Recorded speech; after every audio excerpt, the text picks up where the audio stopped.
Quando se fala em acidente de avião, imagina-se o avião despencando lá de cima e se destroçando no chão, certo? Mas em duas ocasiões, antes que o avião caísse, uma moça caiu dele sem paraquedas e sobreviveu. E essas duas ocasiões aconteceram com apenas um mês de diferença. Uma na América do Sul e a outra na Europa. Senta que lá vem história. Tudo bem? Que tal deixar o seu like e se inscrever no canal se for sua primeira vez por aqui, hein? Tem muita coisa legal. Do it! Na manhã da véspera de Natal de 1971, decolou de Lima o voo 508 da LANSA, Líneas Aéreas Nacionales Sociedad Anónima. Perdoem meu sotaque espanhol. Que é uma das muitas pequenas companhias aéreas que existiam no Peru na década de 70. O voo era num Lockheed Electra L-188, o mesmo avião que naquela mesma época estava fazendo história aqui no Brasil e na ponte aérea Rio-São Paulo pela Varig, que é a grande paixão de Gianfranco Betti e minha. Este voo levava 86 passageiros e 6 tripulantes para a cidade de Pucallpa, na Amazônia peruana, prosseguindo depois para Iquitos. Entre os passageiros estava uma bióloga alemã, Maria Kapke, que vivia havia muitos anos no Peru, onde ela e o marido Hans, também biólogo, foram fazer pesquisas com a fauna da Amazônia. Junto dela estava viajando a filha, Juliane, então uma adolescente de 17 anos, nascida e criada no Peru. A Juliane tinha acabado de se formar na escola secundária, logo na véspera do voo, e as duas estavam indo para Pucallpa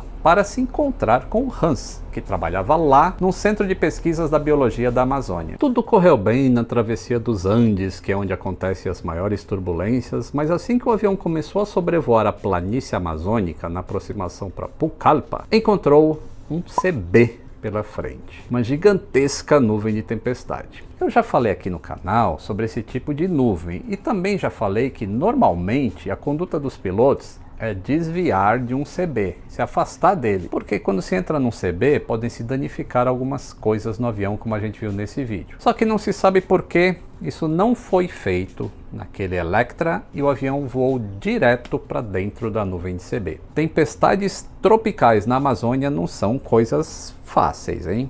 A Juliane depois contou que apesar de ser pouco depois do meio-dia, de repente ficou tudo escuro, parecendo noite do lado de fora, e relâmpago para tudo quanto é lado. O avião pegou uma turbulência violenta e balançou muito, a ponto dos objetos e bagagens dos passageiros voarem pela cabine inteira. A Maria disse para a filha: "Não estou gostando nada disso." De repente, elas viram um clarão que continuou. Um relâmpago aparentemente tinha atingido o tanque de combustível da asa direita e começou a se incendiar. Dali a pouco, a asa atingida se desprendeu do avião e ele começou a cair numa velocidade tão grande que a fuselagem excedeu os limites estruturais, começou a se romper e vários passageiros foram ejetados para fora do avião, inclusive a Juliane. Naquele momento, o avião estava voando a 3.000 metros de altura. Mas Lito, você já não disse aqui que turbulência não derruba avião e relâmpago também não? Disse, e isso vale ainda hoje para os aviões modernos, que possuem asas mais flexíveis, inclusive os turbohélices. O Electra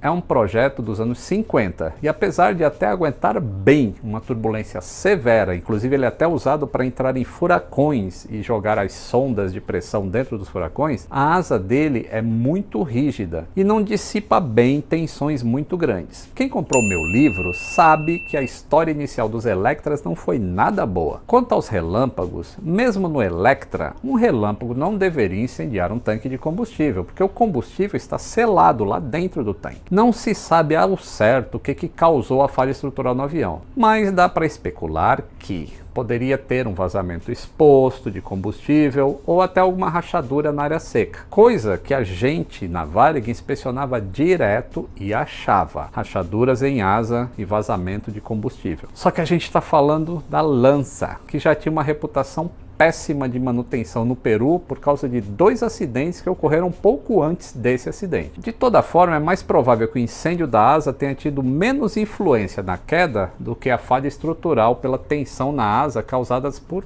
rachaduras que não foram reparadas nessa empresa. Avião é seguro, moçada, mas a manutenção também tem que ser.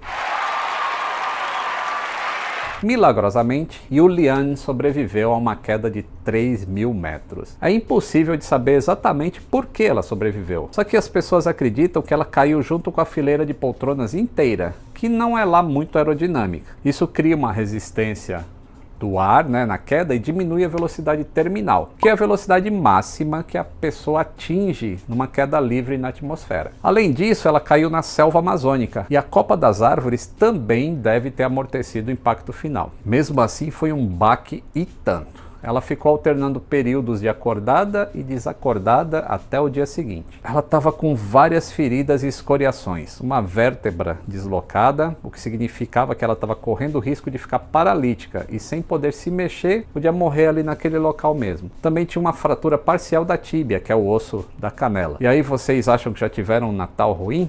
Imaginem o dessa menina. A Juliane acordou na manhã do dia de Natal e ainda demorou várias horas para conseguir se levantar sem ficar tonta. Ela achou perto dela um saquinho de balas e doces que caiu do avião, e foi com isso que ela se virou nos dias seguintes. Ela disse que a primeira coisa na qual ela pensou foi na mãe dela, que ela não estava encontrando em lugar nenhum. Depois de algum tempo, resolveu começar a andar procurando um riacho para seguir o curso dele. Isso é uma técnica de sobrevivência na selva, que os pais dela, por conta da profissão, tiveram que aprender, e aí ensinaram também para ela. Os rios sempre correm para algum lugar, e com sorte esse lugar vai ser habitado, ou vai ter uma área livre de árvores e mais espaço para caminhar. E à noite eles refletem a luz da lua e das estrelas e aumentam um pouco a claridade. No dia seguinte, continuou a caminhada e ainda não encontrou ninguém. No quarto dia de caminhada, uma descoberta terrível. Ela achou 3 corpos de passageiros do voo dela, ainda presos nas poltronas. Um desses corpos era de uma mulher que ela até achou que pudesse ser a mãe dela, só que ela viu que essa mulher tinha as unhas pintadas e a mãe dela nunca pintava as unhas. Nessa altura, as feridas dela também já estavam infectadas por causa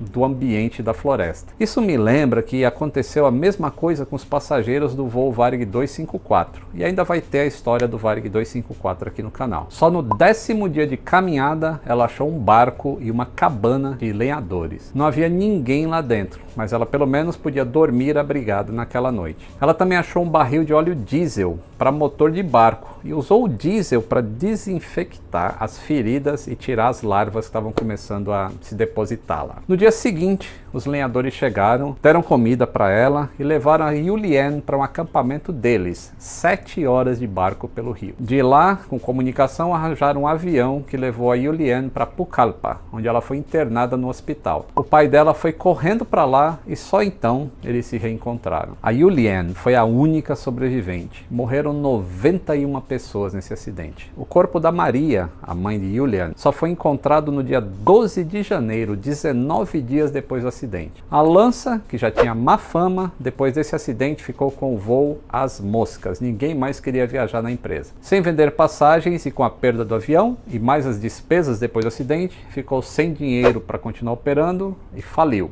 Fechou poucos meses depois. Por isso tem um ditado na aviação que a gente fala: você acha que manter a segurança na empresa é caro? Experimenta então um acidente. A Juliane ficou várias semanas no hospital. Depois que se recuperou, o pai resolveu voltar para a Alemanha e a Juliane mora lá desde então. Mas ela seguiu a mesma carreira dos pais. Se tornou bióloga, estuda mamíferos tropicais e por isso viaja muito, inclusive para o Peru. Ela se casou, teve filhos e hoje está com 64 anos e ainda ativa como cientista. Escreveu um livro sobre o acidente, Quando Caí do Céu, que foi traduzido para várias línguas, mas infelizmente não para o português. Ela disse que demorou muito a superar o trauma do acidente, teve depressão, de vez em quando